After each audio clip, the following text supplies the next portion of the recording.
The disciples did that. So when we think about this term disciple, it means a pupil.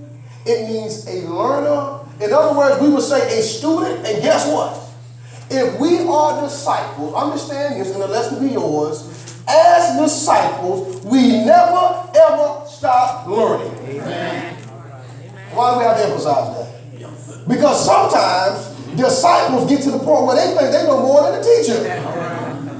Sometimes disciples get to the point where they think, you know what, they don't have to study. They don't have to read. But disciples never ever get to a point where they stop growing and maturing. Amen. 2 Peter chapter 3 and verse 18, what does Peter say? But grow in the grace and in the knowledge. That's a command. That's right. Peter writes to disciples, to saints, to the righteousness of God, and Peter telling them, guess what? You got to grow.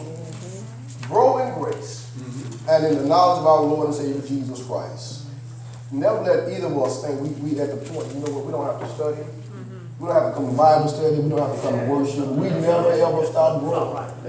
And if the truth be told, that's why some of us are stifled right now in our spiritual growth and development. Somewhere along the line that, you know what, we thought we heard enough sermons. We thought we've attended enough Bible class. We thought we came to enough worship service. You know what, that stuff don't really mean anything to me. I already got it. None of us have reached that. That's right. Throughout life, you never ever get to the point where you stop growing and you stop learning. That's right. Something we talked about this morning in Bible class. Even older people can learn new things. Young people learn new things. That's the nature of life. So we should never ever get to the point where we stop growing and we stop learning. This morning we need to realize God has some divine descriptions in Scripture of how we are in relationship to Him. This morning I hope, trust, and pray that you recognize you're a saint, whether you believe that or not. You are the righteousness of God, whether you believe that or not. And this morning, if you are in Christ, you are one of Christ's disciples.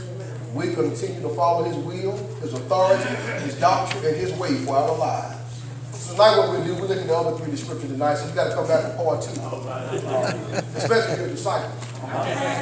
Come on, preach. Come on, preach. Come back to part 2. Preach up. Because you're a student, you're a pupil, you're a learner, you'll come on back for part 2.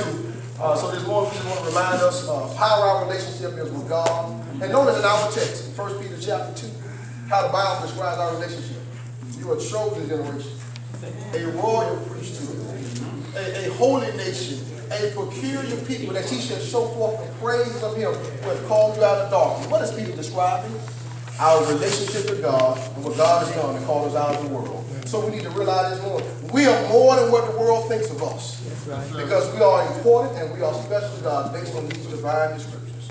How can you be a saint this morning? How can you be righteous? How can you be a disciple? How can you be a part of the spiritual Israel? How can you be a stranger? How can you be the elect of God? My friends, you got to get into Jesus Christ. Amen. That's the only way that the Bible shows us to be a child of God. How can you do so this morning? By simply hearing the good news that Jesus died for your sins. He was buried, He rose again the third day. Everybody that became a saint had to believe, you had to obey that.